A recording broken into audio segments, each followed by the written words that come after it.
Se você acompanha o futebol inglês, ou mesmo a Champions League daquela época de ouro no meio dos anos 2000, é impossível não ter a imagem do goleiro Petr Cech na cabeça. E claro, essa imagem quase sempre vem acompanhada de um capacete preto acolchoado, que se tornou sua identidade visual. O que muitos torcedores novatos talvez não saibam é que quando Cech chegou ao Chelsea em 2004, vindo do Rennes, ele era um gigante de cabelos esvoaçantes, sem um único acessório na cabeça. O tcheco era a definição de uma muralha. Contratado por 7 milhões de libras, o valor mais alto da história para um goleiro do Chelsea na época, ele rapidamente se estabeleceu como pilar da defesa montada por José Mourinho, um time que reescreveu os recordes de solidez na Inglaterra. Em sua primeira temporada, 2004-2005, ele fez a sua estreia em uma vitória de 1-0 contra o Manchester United e ajudou o clube a conquistar o primeiro título em 50 anos, sendo campeão novamente em 2006. Não demorou para que o mundo do futebol reconhecesse seu talento. Em 2005, Cech foi eleito o melhor goleiro do mundo pela IFFHS. Petr Cech era literalmente intocável, forte e inabalável. Ele representava o auge da forma e da confiança. O capacete era um item inimaginável para ele ou para qualquer um que o visse em campo. Ele era um goleiro de rosto limpo, sem marcas, cuja presença já era suficiente para intimidar os atacantes. Essa imagem de invencibilidade, porém, estava prestes a colidir violentamente com a fragilidade inerente ao corpo humano. Em um lance rápido, no começo de uma tarde de outono na Inglaterra. O palco da tragédia, que por pouco não foi fatal, era o Majestic Stadium, casa do Reading, um time recém-promovido à Premier League. Era um sábado, 14 de outubro de 2006. O Chelsea, campeão e potência estabelecida, enfrentava o azarão cheio de garra. Um clássico confronto inglês, onde o peixe pequeno tenta arrancar um ponto do valentão. A partida tinha acabado de começar. A expectativa era alta, o clima de confronto intenso. Aos 15 segundos de jogo, o tempo parou. Um lançamento longo foi feito em direção à área do Chelsea. Petr Cech, seguindo o instinto do grande goleiro, saiu rápido para interceptar a bola. Do outro lado, Stephen Hunt, meio-campista do Reading, corria ansioso para fazer sua parte e disputar o lance. O encontro foi brutal. Hunt, em sua corrida, atingiu a lateral da cabeça de Cech com o joelho. Inicialmente, o lance foi tratado como uma casualidade assustadora. Os comentaristas de TV na época, como Richard Kaufman e Andy Townsend, descreveram o choque como se fosse um pequeno toque ou um lance de excesso de empenho por parte de Hunt. Ele parecia pegar Petr Cech do lado do rosto, minimizou Townsend. A grande mídia e até mesmo o público demorou a captar a dimensão do desastre. Mas o que parecia uma trombada normal de jogo era, na verdade, uma situação de emergência médica de vida ou morte. Aquele pequeno toque havia provocado uma fratura por depressão no crânio do goleiro do Chelsea. Comentários posteriores revelaram a verdade terrível. A morte estava a centímetros de distância naquele campo. O pilar inabalável havia desabado. Assim que Cech foi retirado de campo, no que seria um processo lento e controverso, o drama aumentou exponencialmente no vestiário. A ação rápida do médico do clube, Dr. Brian English, foi fundamental para salvar a vida do goleiro. O diagnóstico confirmou o pior. Uma fratura por depressão do crânio. A fratura por depressão não é uma simples rachadura, é uma lesão gravíssima na qual a força do impacto, no caso o joelho de Hunt, empurra pedaços do osso do crânio para dentro em direção ao tecido cerebral.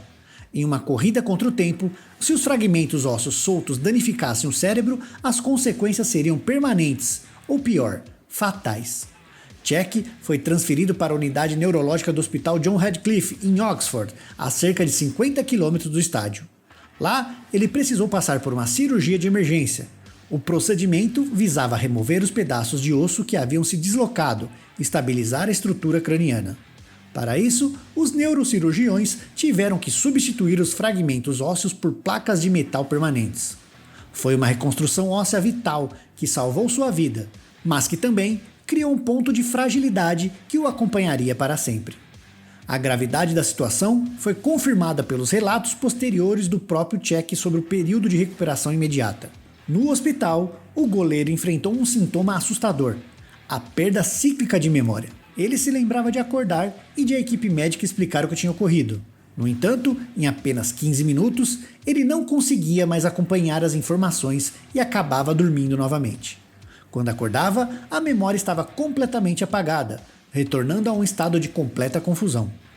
Cech relatou o terror de estar deitado na cama e não conseguir responder a perguntas básicas. Qual é seu nome? Que dia é hoje? Qual é o mês? Ele sentia que sabia as respostas, mas elas estavam travadas na sua cabeça, incapaz de verbalizar qualquer coisa. Ele não conseguia se recordar de nada. A lesão não apenas ameaçou sua vida física, mas temporariamente sequestrou sua identidade. A partir daquele momento, com placas de metal fixadas em seu crânio, Cech tinha uma condição médica permanente. A necessidade de usar um capacete não era uma opção, mas sim uma exigência protetora inegociável para evitar a reabertura da fratura ou um trauma catastrófico no ponto vulnerável onde o metal havia substituído o osso. A lesão de Cech não ficou restrita ao campo de jogo ou ao hospital. Ela irrompeu em uma crise institucional no futebol inglês, expondo falhas graves nos protocolos de atendimento de emergência. O então técnico do Chelsea, José Mourinho, liderou o ataque verbal. Famoso por sua beligerância, o Special One acusou o Reading e, crucialmente, o serviço de ambulância local de negligência, alegando que a demora na resposta da ambulância havia colocado a vida de Cech em perigo. Mourinho afirmou que a espera por uma ambulância foi de 30 minutos. Se meu goleiro morre naquele vestiário ou naquele processo, é algo que o futebol inglês tem que pensar, declarou o técnico. A controvérsia se transformou em uma guerra de narrativas sobre quem havia pedido socorro e quando. O Chelsea alegou ter solicitado a ambulância 5 minutos antes do que o Reading e o serviço local afirmaram. Por sua vez, o clube e o serviço local defenderam-se, alegando que o Chelsea inicialmente minimizou a lesão, decidindo que não era grave o suficiente para uma ambulância de emergência. O serviço local alegou que o pedido só veio 24 minutos após a lesão, às 17h45. Apesar da disputa, os fatos consensuais eram claros. A ambulância chegou às 17h52 e Cech só chegou ao hospital Royal Berkshire às 18h11. O Dr. Brian English, médico do Chelsea, considerou a espera cerca de 27 minutos longe de ser o ideal em uma situação como essa, especialmente considerando que havia apenas uma ambulância de suporte avançado no local. O incidente polarizou a nação, gerando uma cobertura midiática intensa que transformou a lesão em uma telenovela do esporte, repleta de heróis, vilões e teorias da conspiração. Um dos grandes atingidos pela controvérsia foi Stephen Hunt, apesar de a Federação Inglesa de Futebol ter analisado o lance e concluído que o choque havia sido acidental, sem aplicar qualquer punição ao jogador do Reading. Hunt se tornou um pária e foi vilipendiado, tratado por alguns como se ele fosse um assassino. Paradoxalmente, a fúria e o escândalo público, catalisados pela figura de Mourinho, tiveram um efeito positivo e duradouro no esporte. A polêmica forçou a FA a reconhecer as falhas sistêmicas no atendimento. O Dr. English usou o trauma de Cech como alavanca para garantir que a FA instituísse um curso obrigatório de lesões na cabeça para toda a equipe médica dos clubes. Assim, o drama pessoal do goleiro transformou-se em um avanço de segurança institucional que protegeria futuros jogadores. Voltando a Cech, com as placas de metal instaladas para sempre em sua cabeça, a prioridade máxima passou a ser a reabilitação e o retorno aos gramados em segurança máxima. A autorização médica veio com uma condição inegociável: o uso permanente do protetor de cabeça. Essa era a única forma de mitigar o risco de um novo impacto que pudesse ser fatal. No entanto, a preparação psicológica para voltar a mergulhar de cabeça e dividir bolas era um obstáculo potencialmente maior do que o físico. Qualquer jogador que tenha sofrido um trauma de vida ou morte costuma enfrentar o estresse pós-traumático e o medo paralisante de reviver o incidente. Aqui, o destino ou a neurologia deu a Cech uma vantagem bizarra e crucial. Lembramos que Cech não conseguia reter memórias nos dias que seguiram a cirurgia. Ele acordava e esquecia. Essa amnésia seletiva, que o impedia de responder a perguntas simples no hospital, foi paradoxalmente a sua maior bênção para a carreira. Cech revelou que não tem lembranças do incidente em si.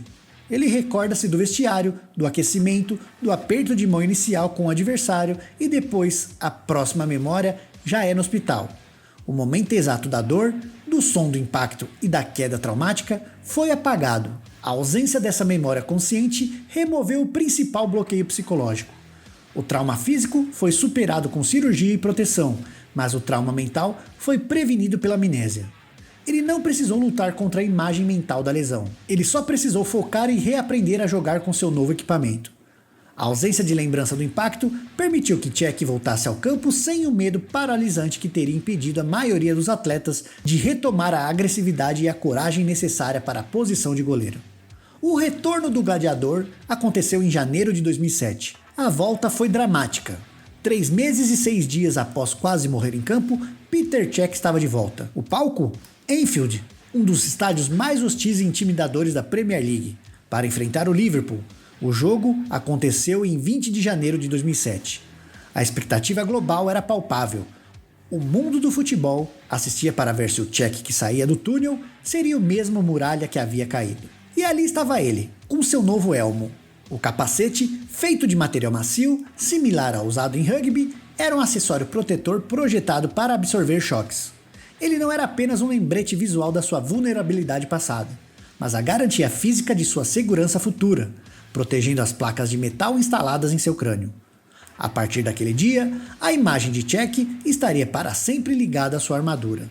Apesar de toda a preparação física e psicológica, o primeiro jogo trouxe um desafio inesperado, que o goleiro só descobriu jogando sob pressão máxima: o problema sensorial. Cech revelou que durante o treinamento, ele se acostumou a usar o capacete em ambientes controlados. No entanto, o ruído amplificado e reverberante de um estádio lotado de 45 mil pessoas como Anfield alterava radicalmente sua percepção sonora. Ele descreveu a sensação como se sua cabeça estivesse em um secador de roupas. O capacete, projetado para a segurança física, impunha um custo sensorial, distorcendo ou abafando os sons essenciais, como as instruções dos zagueiros e o barulho da bola. Esse foi um teste de adaptação cognitiva e sensorial. Cech precisou lutar contra essa recepção engraçada de som durante a partida, reconfigurando a maneira como seu cérebro processava a informação sonora, vital para a orientação espacial e a comunicação em campo. Ele demonstrou que a sua superação não era apenas física, mas uma readaptação mental complexa. O Chelsea perdeu aquela partida por 2-0, mas Cech ficou pessoalmente satisfeito. Ele fez boas defesas e provou que, apesar da derrota, sua performance individual havia sido sólida e, mais importante, ele havia conseguido completar o jogo sem cometer erros pessoais, confirmando que a nova armadura não o impedia de ser um goleiro de elite. A partir de 2007, o capacete deixou de ser um mero equipamento médico e iniciou sua jornada para se tornar um ícone cultural no futebol. Cech nunca mais o tirou em campo profissionalmente. O que começou como um lembrete dramático da morte evitada se transformou no símbolo de uma superação monumental. Ele não era apenas o goleiro, era o goleiro de capacete. Esse acessório singular agiu como amplificador de sua lenda. Em um esporte que idolatra a resiliência, o capacete era um emblema constante e visível da luta que ele havia travado. Com o capacete, Cech alcançou os maiores feitos de sua carreira. Ele continuou a colecionar títulos pelo Chelsea, incluindo a crucial final da UEFA Champions League em 2012, quando defendeu o pênalti de Arjen Robben na prorrogação. E ainda defendeu uma cobrança na decisão por pênaltis que garantiu o título inédito ao clube. Ao todo, ele somou 13 grandes títulos com os Blues, antes de se mudar para o Arsenal em 2015. A permanência do capacete transformou uma necessidade ortopédica em uma marca pessoal inconfundível. Era um dos poucos atletas no futebol mundial cuja silhueta era instantaneamente reconhecida. Ele transformou uma cicatriz, invisível sob o couro cabeludo, em uma coroa de glória visível para milhões de espectadores. A história de Peter Cech e seu capacete recebeu um final irônico e poético após sua aposentadoria dos gramados em 2019. Embora tenha voltado ao Chelsea como assessor técnico e de desempenho, sua paixão pelo esporte o levou em uma nova aventura. Cech surpreendeu o mundo ao assinar um contrato para jogar profissionalmente como goleiro de hóquei no gelo, integrando equipes como o Gifford Phoenix e mais tarde o Oxford City Stars. A ironia final do destino é clara. O hóquei no gelo é um esporte onde o capacete e a máscara facial são equipamentos de segurança obrigatório para todos os goleiros. O acessório que o tornou único e que resultou em uma trajetória no futebol, no hóquei se tornou universal. No novo esporte, Cech vestiu uma máscara de goleiro de hóquei, muito mais robusta que o seu protetor de futebol. Essa máscara, que cobria todo o seu rosto, trazia uma homenagem emocionante. Nela estavam desenhados os escudos do Chelsea e do Arsenal, os dois gigantes londrinos que ele defendeu no futebol. Sua carreira no hóquei, inclusive, começou com o mesmo vigor que ele demonstrou no futebol. Em sua partida de estreia no novo esporte, ele defendeu 2 shootouts, como se fossem os pênaltis do hockey, e foi eleito o melhor em quadra. A história de Petr Cech, portanto, não é apenas sobre um goleiro que usou um capacete. É a narrativa definitiva sobre a resiliência e adaptação. É a prova de que a fragilidade do corpo, quando combinada com a força de vontade e a sorte de uma amnésia protetora, pode redefinir o que é possível no esporte, transformando uma tragédia em um ícone eterno de superação. Ele não apenas sobreviveu, ele se reergueu e continuou a dominar, carregando sua armadura como um testemunho da vida.